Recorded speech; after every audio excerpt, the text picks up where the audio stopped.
All right, for sellers who are just starting out on TCG Player, I've got a few things I've learned, some pieces of advice. Take it with a grain of salt. This has worked for me; it might not necessarily work for you. So, first of all, you don't need to go out and buy a bunch of supplies or fancy printers or anything like that. If you already have a thermal printer, great. If you don't, you can probably just use the printer that you already have. You can use like number 10 envelopes and stamps. You can handwrite the addresses and the return address on the envelope. If you get envelopes that have the windows on the top left or bottom left, you can have the recipient address printed out on a 8.5 by 11 piece of printer paper, and you can fold it up and put it in the envelope, and there's your recipient address, there's your return address. All you need is a stamp. You don't need to go out, if you're starting out on TCG Player, you don't need to go out and start just like buying up all kinds of supplies or printers or anything like that. Like, get good at it. Make sure this is something you're comfortable with, that you enjoy doing. If you don't enjoy it and you've got a bunch of supplies, you're kind of screwed. You wasted a bunch of money. So, if I printed on envelopes for a long time. I started by handwriting on the envelopes, and I realized really quickly that there's user error. I miswrite things potentially. It takes too much time, so I was printing directly onto the envelope, but my printer requires that you manually feed the envelope, so it takes a little bit more time. It takes less time than handwriting them, but you still have to manually feed the envelope in. So eventually I moved on from that. But if you're only fulfilling like, an order or two a day, like it doesn't really take all that much time. And rather than going out and buying a thermal printer, if you already have a thermal printer, great. But if, $80 to $120, $130 potentially for a new thermal printer, it might not necessarily be worth it, especially if you're only gonna be making a couple $100 from selling a handful of cards. So yeah, don't go out and buy thousands of top loaders and team bags and penny sleeves. Like, yes, you get a better deal when you buy in bulk, but save that for once you have your process dialed in. Like, once you know, you like the way you're packaging your orders and all that, then go out and buy bulk. The difference between like a penny for a penny sleeve and closer to 2 cents, 1.8 cents per penny sleeve, at the level of magnitude of order of magnitude of 10 orders, 100 orders isn't all that much. It's when you start getting into the thousands and hundreds of thousands, tens of thousands, hundreds of thousands, that it matters. So buy a couple packs of penny sleeve, a couple packets of top loaders, get a small order of shipping shields or something like that. Get a single bag of team bags. You don't need to go out and buy a ton of supplies starting out. You should refine your process and make sure you really like the way that you're packaging and sending your cards. And then once you have that figured out, then buy bulk. Otherwise, it could be wasteful. You also might not even really like doing this, right? I'll say it again, it's not for everybody. So you want to get your process dialed in before buying in bulk, for sure. If you're planning on running it like a business, you will want to have a thermal printer, mainly because you absolutely need it for, you definitely need it for fulfilling orders that are over $30, because you need to be able to print a tracking, a shipping label with tracking, right? You can do that by printing onto a piece of paper and taping it all down and stuff, but it just takes too much time. If you're fulfilling a lot of orders, if you're running this like a business, you should treat it like a business and should be professional. So you don't want to be doing all that. So you'll need to get a thermal printer, and you'll want to buy supplies in bulk eventually, right? Because it does make a huge difference if you're paying 2 cents per shipping label versus 1 cent per shipping label. Well, if you're doing 100,000 orders in a year, that's a lot of money that you're wasting paying 2 cents per shipping label rather than 1 cent per shipping label. But I think one of the biggest things that for me that I wish I would have known or done better earlier on is being organized. And when I'm talking about not just organizing your business, keeping track of your expenses and that kind of stuff, your income, I think it's most important to have your inventory organized. So I very quickly ascended through the ranks of seller level 1, seller level 2, 3, 4. And I was just flying by the seat of my pants. I was just selling cards. I did not have my inventory organized, and I'm still struggling to get some of my inventory organized. What I think is the best method is by set alphabetized, and then within each set alphabetized. So what that means is, starting with, like, if you're looking at Magic the Gathering, you have, like, Adventures in the Forgotten Realms, and then you have Amonkhet, and then you have, like, A, B, Bloomborough, and C, the Commander sets, and, D, you've got Dominaria, and Dominaria United, and Duskmourn, and stuff like that. So you have them organized by set, because when you print out the shipping labels, it has them organized, but the way that it's listed out is it says game, set, card name, then like card number, then rarity, then condition. So if you have all your cards organized by condition or by rarity, that kind of screws with it, because it's harder for you to dig through the order to figure out what cards to pull out.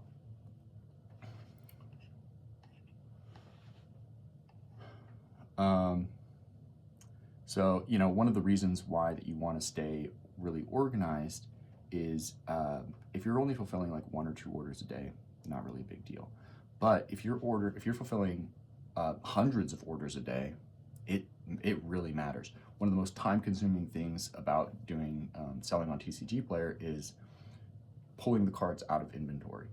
So if you don't have a very good sorting method, it could take you a long time to pick through your boxes and boxes of cards and say, oh, I found this card, and it took me 10 minutes to find this other card, and now what should have taken me, maybe 15 minutes has taken an hour. So, it's the difference between, like, if you're doing hundreds of orders a day, it's the difference between like spending 2-3 hours fulfilling orders and spending the entire day fulfilling orders. If you're treating this like a business, you need to be doing other things. You need to be sourcing product. You need to be uploading to inventory. You need to be doing a lot of other things than just fulfilling orders in order to keep your inventory full and and make money. So definitely get sorted first. Whatever works for you, get organized.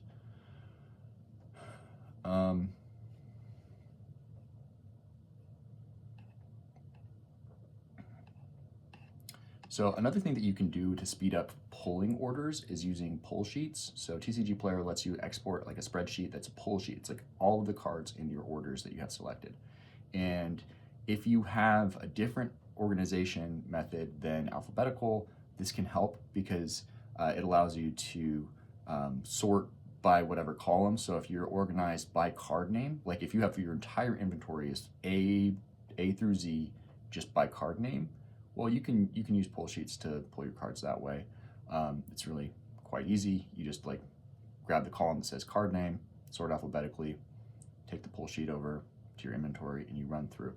And the reason why it's important to have like why it can speed up the process with a pull sheet is if you have a lot of inventory, like if you have rows of boxes on shelves and you're over here in this box grabbing one card, and then you go over to this other box to grab another card, and then you're like, oh, in this same order I actually have a card in that box I was just in. If you have a pull sheet, you're pulling all the cards for all your orders, and you can just run through your inventory picking out the right cards. And then when you're all done, you go, these are the cards for my orders, and I'm just going to look through these. It can kind of speed things up. If you have a lot of orders, it speeds things up a lot. If you only have a few orders, doesn't really save you much time because it's an extra step.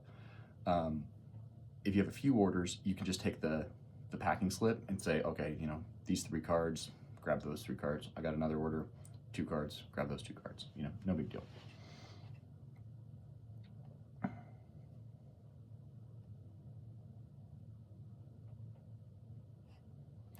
Okay, so you have all your supplies to get started. And it is important that you have your supplies before you get started because TCG Player expects you to be able to fulfill an order within 48 hours of receiving it.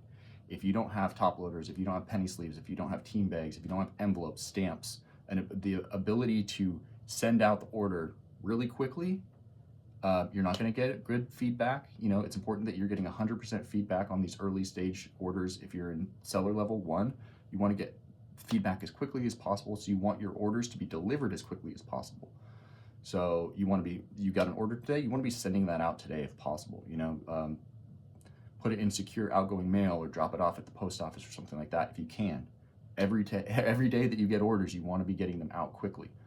If you're running to the store to buy envelopes and running to the post office to get stamps and waiting on a delivery from Amazon for top loaders or something like that, that's going to chew up time. Your orders are going to come in later. You're going to be moving up through the ranks slower and potentially getting negative feedback because your orders are coming in late, right? They're being delivered late. So make sure you have your supplies. So assuming you have your supplies, now what, right? So seller level 1 limits the number of cards that you can list at a time. I think it's like 100 cards and a certain amount of value, right? Like you can't have like a $10,000, you can't list a Black Lotus at seller level 1. So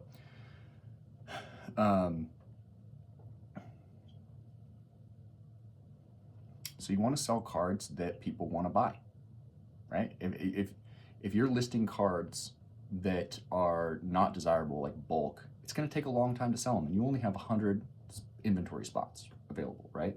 So you need to utilize them. Selling cards that people want to buy from new sets, or if they're desirable, something like shock lands or fetch lands, something that's like ubiquitous, universal, that anybody's going to want to buy, and you want to list them for prices that are competitive. You want to list at TCG low. If you can, list it as the lowest price for that card. If it's desirable, it'll sell right away, and you'll move up through the ranks faster. If you're just doing this as a hobby, or if you're not really trying to make it into a side hustle or a business, it's not that important, right? You can just list for whatever you want to make on the card, and you list your 20, 30 cards that you're trying to sell, and you just sit back and you wait, and you take your time. However, if you're trying to turn this into a business, and you're trying to, or whether it's a hobby business, a side hustle, or your full-time thing that you're trying to make, you need to get to seller level 4 quickly. And so to do that, you got to sell cards that people want to buy. If you don't have inventory, like if you're planning on buying inventory from, like Facebook Marketplace, buying people's collections, buying bulk, if you're planning on cracking boxes and selling the contents, and you don't really have much inventory right now, there are a couple things you can do. I mean, you can just like buy boxes and try to sell them. Play boosters, a lot of time you're not going to be able to like really make money. You might break even. There are, I'd say like the best, arbitrage option that you have is probably pre-con commander decks. You can usually find some that are from recent sets that are selling for like $45, on Amazon, or from like a local game store or a big box store. You can find them for MSRP, and you can buy them and piece them out, right? Like a lot of the time, you do your research, but a lot of the time you can find, $30, $40 in singles from like 3 or 4 cards from a $45 pre-con commander deck. And then you also have like Command Tower and Soul Ring and things like that people will buy, arcane signets and things like that. People will buy them even if they're not really worth that much. They're only worth like $1 or $2. People buy them. So that's one way that you can get inventory to sell on TCG Player to help yourself move up through the seller levels if you don't already have inventory. So seller level 1, you get 100 inventory slots. Fill them up as quick as you can with cards that people want to buy, and then when you make sales, upload more. Keep it full. Once you start getting up to seller level 2, you're going to have a lot more inventory slots available. Keep uploading, and keep fulfilling those orders, making sure you're delivering a really good buyer experience. Making sure every card goes in a penny sleeve. Every packaged penny sleeve package of cards goes inside a top loader or a shipping shield or something like that, and each one of those goes inside a team bag. You don't want to tape the top of the top loader with Scotch tape. The card could come up against it, could get some adhesive on it. People don't like that kind of experience. Keep the tape away from the card. That could get you negative feedback.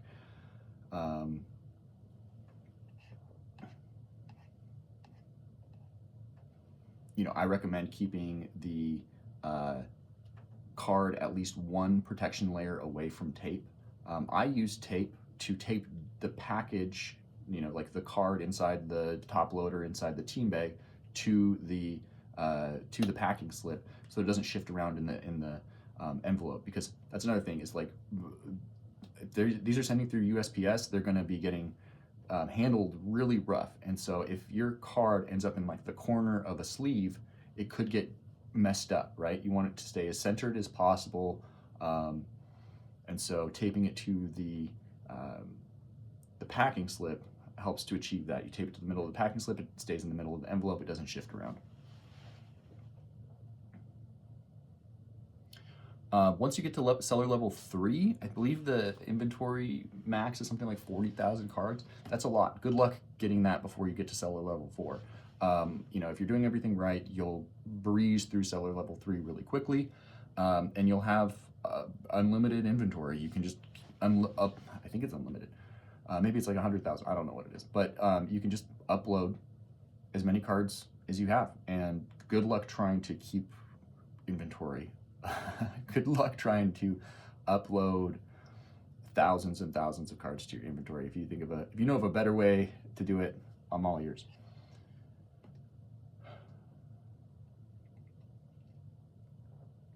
If you have orders that are greater than $30 on TCG Player, TCG Player recommends that you ship with tracking. To do that, I like to use Pirate Ship. There are other options, but you just go to pirateship.com, you put in the address, you pay you know, $3, $4, $5 to USPS to get a packing slip. You slap that, you print that on your thermal printer.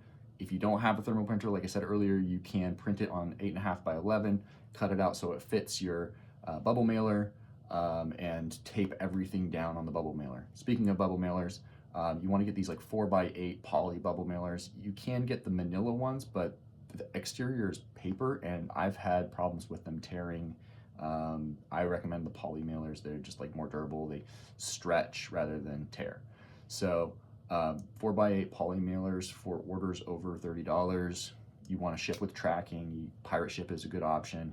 You print it out, you slap it on the bubble mailer, and as long as it's not too thick, you can drop it off at all of the traditional ways that you would drop off your mail. I have secure pickup.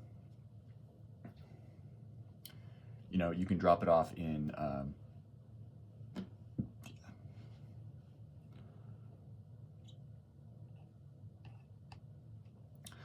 there are a couple of channels. There's a couple of channels online that I recommend looking at. I recommend checking out YouTube videos by TCG Bulk Kings, Philosopher Cards, and RNG Games. These are channels that I learned a lot from when I first started out. You know, they have a lot of content about how to handle inventory, how to sort cards, how to condition cards. That's something I didn't mention earlier. Is it's really important that, especially early on, that you condition the cards accurately. If you're sending people lightly played cards but you're selling them as near mint, you're not going to get great positive reviews. You're going to have to issue refunds. So it's really important early on to make sure you're conditioning the cards correctly. This is a mistake that I made when I first started. I was listing everything as near mint, even though like I didn't have a good light to tell if they were near mint. They looked near mint to me under the lighting conditions that I had. Then I got a better light, and as I was fulfilling orders, I was like, oh, that's got some nicks, that's got some scars, that's got some play, what's it, grease, play dirt, has play dirt on it, you know? That's not near mint. So I would have to say, hey, sorry about that. You know, these are, I wouldn't tell them. I don't spill the beans, you know, you don't want to overshare. But basically, these were cards that I had uploaded in inventory when I was first starting out, and I wasn't very good at it. And now I'm trying to fulfill this order. Somebody buys a bunch of cards, and I have to message them and say, hey, the cards that you bought, the cards that I have in inventory are not near mint. They're light played. What do you want me to do? Do you want a partial refund? Do you want a full refund?